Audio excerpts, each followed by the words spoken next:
안녕하십니까. 만화고인중개사의 저자 이용훈입니다.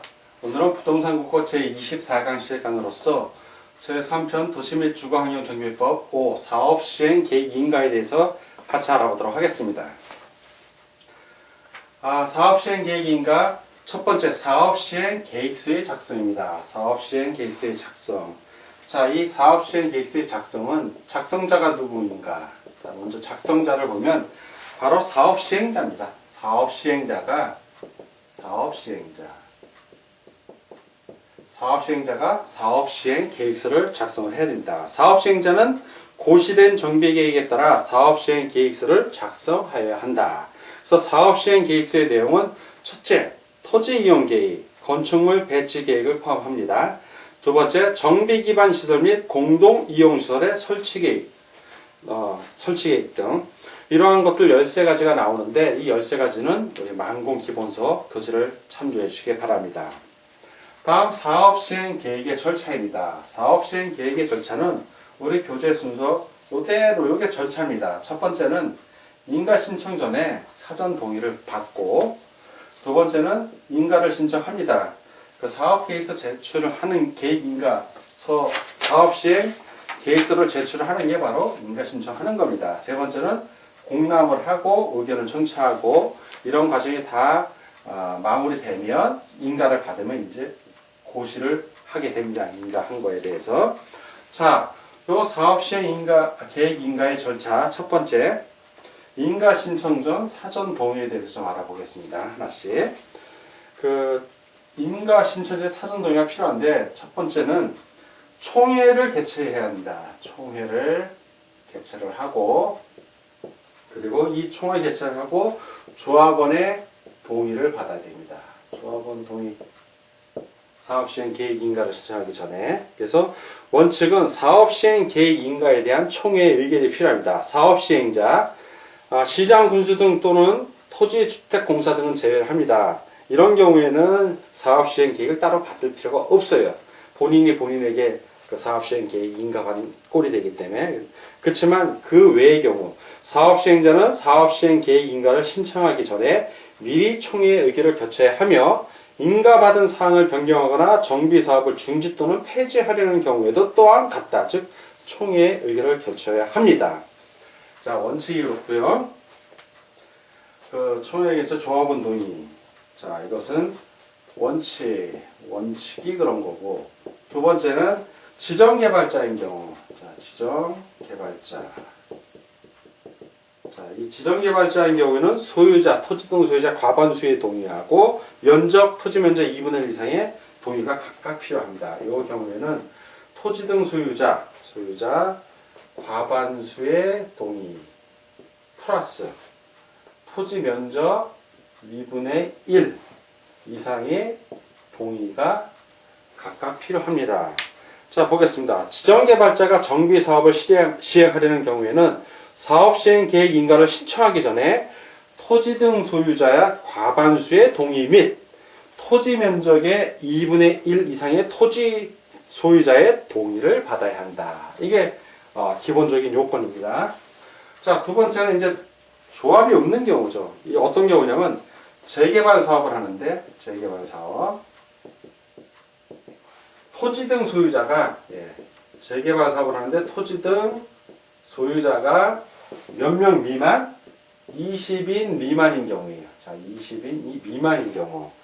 이 토지 등 소유자 20인 미만이 사업을 시행하는 경우입니다. 이 경우에 원칙은 원칙. 사업 시행 계획서에 대한 토지 등 소유자 4분의 3 이상의 동의하고 플러스 면적 2분의 1 이상의 동의가 각각 필요합니다. 내용을 보면 지정개발자가 토지 등 소유자 20인 미만이 재개발 사업하는 경우입니다. 토지 등 소유자 20인 미만이 재개발 사업을 시행하려는 경우에는 사업시행 계획인가를 신청하기 전에 사업시행 계획서에 대하여 토지 등 소유자의 4분의 3 이상 및 토지의 면적의 2분의 1 이상의 토지 소유자의 동의를 받아야 합니다. 두 개 다 받아야 된다는 얘기입니다. 자, 인가사항 변경할 때 이제 인가 이미 받았는데 상황이 변해서 인가받은 사항을 변경할 때 인가사항 변경 시에요. 자, 이 변경 시에는 그냥 과반수 동의만 필요합니다. 과반수 동의. 다만 인가받은 사항을 변경하려는 경우에는 규약으로 정하는 바에 따라 토지 등 소유자의 과반수의 동의를 받아야 한다. 경미한 사항의 변경인 경우에는 토지 등 소유자의 동의를 필요로 하지 아니한다. 그래서 기본적으로 사업시행 계획 인가 절차는 첫 번째 사업시행 계획서에 대한 사전 동의가 필요하다는 거. 다음 이제 인가 신청에 대해서 같이 알아보도록 하겠습니다. 자, 이번에는 인가 신청입니다. 자, 인가 신청. 자, 인가 신청은 핵심이 사업 시행 계획서를 제출하는 겁니다. 계획서 제출. 사업 시행자는 정비 사업을 시행하려는 경우에는 사업 시행 계획서에 정관 등과 그 밖에 국토교통부령으로 정하는 서류를 첨부하여 시장 군수 등에게 제출하고 사업 시행 계획 인가를 받아야 한다. 그래서 사업 시행 계획서를 시장 군수 등에게 제출을 합니다.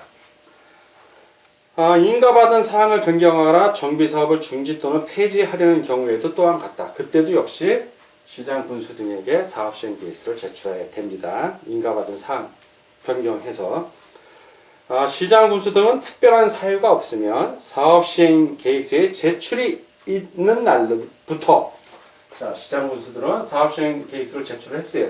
사업시행자. 그러면 며칠 이내에 인가 여부를 결정해야 한다. 60일 이내에 인가 여부를 결정하여 사업 시행자에게 통보해 줘야 됩니다. 자, 세 번째, 공람 의견 청취입니다. 공람 의견 청취. 시장 군수 등은 사업 시행 계획 인가를 하거나 사업 시행 계획서를 작성하려는 경우에는 대통령령으로 정하는 방법의 절차에 따라 관계 서류의 사본을 14일 이상 일반인이 공람할 수 있게. 자, 공람을 할 수 있게 해야죠.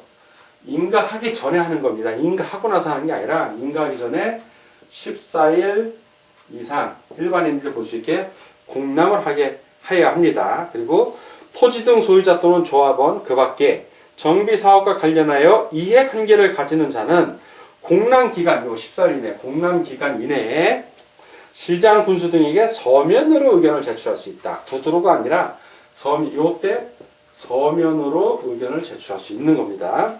시장 군수들은 제출된 의견을 심사하여 서면으로 제출된 의견을 심사하여 채택할 필요가 인정하는 때에는 이를 채택하고 이유가 있으면 채택하고 그러지 않은 경우에는 의견을 제출한 자에게 그 사유를 알려줘야 한다.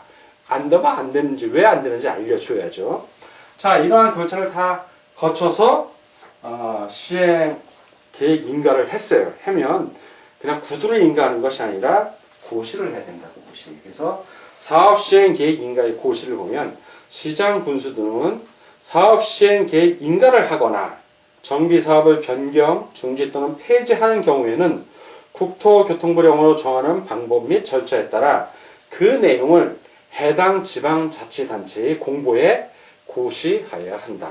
꼭 고시를 해야 됩니다. 다만 경비한 사항을 변경하는 경우에는 그러지 아니하다. 자, 이번에는 3. 재건축 사업 등의 용적률 완화 및 국민주택 규모, 주택 건설 비율에 대해서 같이 알아보도록 하겠습니다.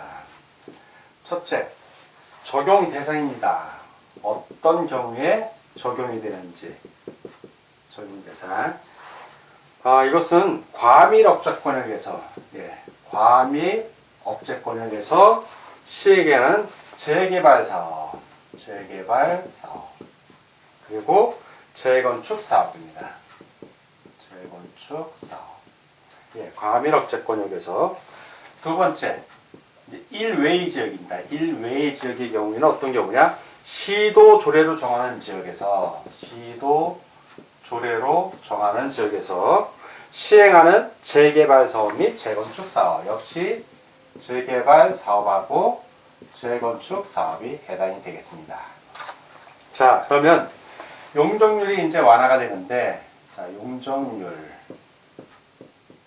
건물을 좀 더 높게 지을 수 있게 완화시켜주는 겁니다. 완화. 개발을 더 할 수 있는 거죠. 자, 내용을 보겠습니다. 첫 번째, 1에 해당하는 이 적용 대상, 1번, 2번, 요거에 해당하는 경우입니다.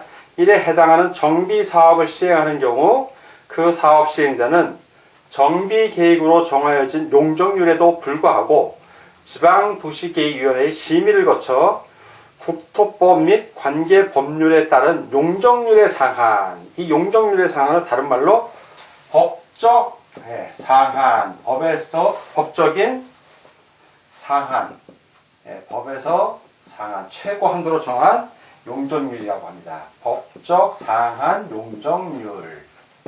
자, 법적 상한 용적률까지 건축할 수 있습니다. 까지 건축할 수 있다. 그러니까 대부분 그 시도 조례에서는 그 법적 상한 용적률 이하로 규정이 되어 있습니다. 근데 그 규정된 거, 그 이하로 규정된 걸 불구하고 법적 상한까지도 건축할 수 있게 해주는 것입니다. 자, 용적률에 완화고요. 자, 두 번째. 사업 시행자가 정비 계획으로 정하여진 용적률을 초과하여 건축하려는 경우에는 다음 사항을 적용받지 않는다. 자, 적용받지 않는 사항이 두 가지가 나옵니다. 첫 번째 기억. 국토법에 따라 특별시, 광역시, 특별자치시, 특별자치도, 시 또는 군의 조례로 정한 용적률의 제한. 그러니까 조례로 정한 용적률의 제한을 받지 않는다는 얘기입니다. 적용받지 않아요. 제한받지 않는다. 자, 두 번째. 정비 계획으로 정한 허용 세대수의 제한을 받지 아니한다. 그래서 허용 세대수, 정비 계획으로 정한 허용수의 제한도 역시 받지 않습니다. 자, 이렇게 적용 대상과 용적률의 완화에 대해서 같이 알아봤습니다. 자, 이번에는 3. 재건축 사업 등의 용적률의 완화 및 국민주택 규모 주택 건설 비율에서 국민주택 규모 주택 건설 비율. 자, 이거 세 번째가 됩니다. 국민주택 규모의 주택을 건설하는 비율입니다. 건설하는 비율. 그래서 내용을 보면 사업 시행자는 법적 상한 용적률에서 정비 계획으로 정해진 용적률을 뺀 용적률, 즉 용적률이 완화된 그 초과분, 그걸 얘기합니다. 바로 이것을 초과 용적률이라고 합니다. 초과 용적률. 초과 용적률. 자, 이 초과 용적률 율에 대해서 일정 부분을 국민주택 규모 주택을 건설하여야 합니다. 국민주택 규모 주택을 초과 용적률의 일정 비율을요. 그 내용을 구체적으로 살펴보겠습니다. 먼저 첫 번째, 과밀억제권역에서, 자, 과밀억제권역에서 시행하는 재건축 사업. 자, 과밀억제권역에서 시행하는 재건축 사업입니다.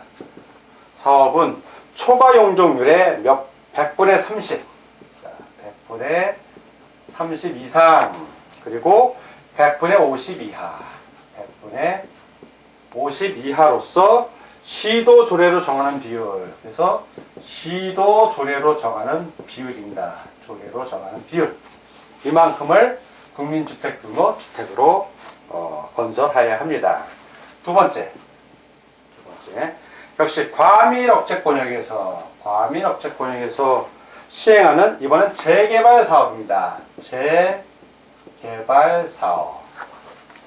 재개발 사업은 초과 용적률의 100분의 50 이상, 100분의 50 이상, 그리고 100분의 75 이하로서 시도 조례로 정하는 비율입니다. 비율.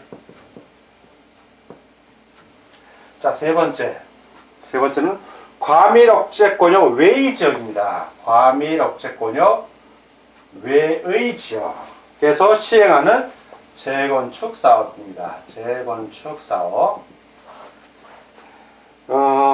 사업은 초과 용적률의 100분의 50 이하로서 역시 시도 조례로 정하는 비율입니다. 자, 네 번째.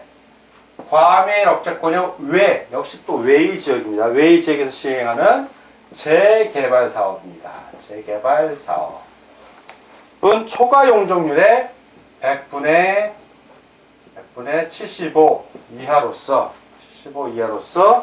시도 조례로 정하는 비율입니다. 자, 이렇게 국민주택 규모, 주택 건설 비율에 대해서 알아봤습니다. 오늘은 부동산 공법 제24강 시간이었고요. 제3편 도시 및 주거환경정비법 5. 사업시행계획인가의 1. 사업시행계획서의 작성부터 3. 재건축 사업 등의 용적률 완화 및 국민주택 규모주택 건설 비율에 대해서 같이 공부하였습니다. 오늘 공부하느라고 수고 많으셨습니다. 다음 시간에 뵙겠습니다. 감사합니다.